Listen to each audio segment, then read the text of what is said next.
जितेंद्र आव्हाड यांनी काल न्यायसंस्थेबाबत एक वक्तव्य केलं होतं। ते वक्तव्य बरंच वादग्रस्त ठरलं आणि या विधानाबद्दल टीकेची झोडही उठू लागली।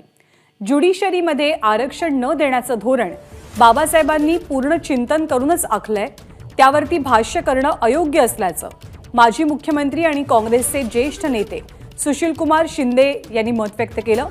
तर आव्हाड हे बाबासाहेबांपेक्षा मोठे विचारवंत झाले का, असा सवाल भाजपचे नेते आशिष देशमुखांनी विचारला। तर पणन मंत्री अब्दुल सत्तार यांनी सुद्धा आव्हाडांवरती टीका केली आहे। जितेंद्र आव्हाडांचा तो विचार असेल, पण बाबासाहेबांनी जी घटना दिलेली आहे त्यामध्ये बाबासाहेबांनाही माहिती होतं की तिथं ज्युडिशरीमध्ये द्यावं की न द्यावं, म्हणून आता ती घडलेली जी घटना आहे त्याच्याविषयी मी भाष्य करणं बरोबर नाही। बाबासाहेबांना ते चिंतन करून त्यांनी ते केलेलं आहे, त्यावर भाष्य करणं बरोबर ठीक।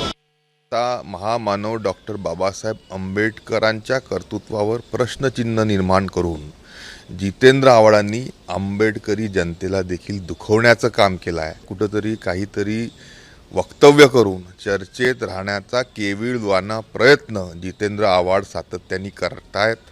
नैराश्य त्यांना नक्कीच आलेलं दिसतं आहे। महामानव डॉक्टर बाबासाहेब आंबेडकरांनी संविधानाच्या अखत्यारीत न्यायव्यवस्थेची जी रचना लावून दिली आहे ती नक्कीच योग्य आहे।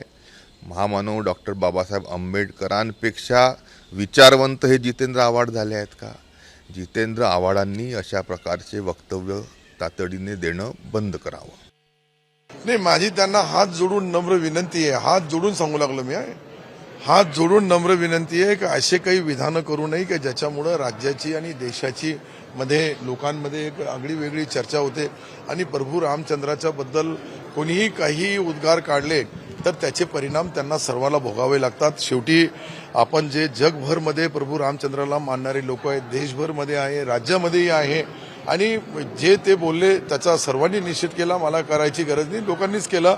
हे जे बोलतात समजा ज्यांच्या विरुद्ध ते बोलतात, तर मला वाटतं की यांचा बोलता धनी कोणीतरी वेगळा असेल आणि फक्त तोंड यांचं असतं पण बोलणारा दुसराच असतो। एबीपी माझा, उघडा डोळे बघा नीट।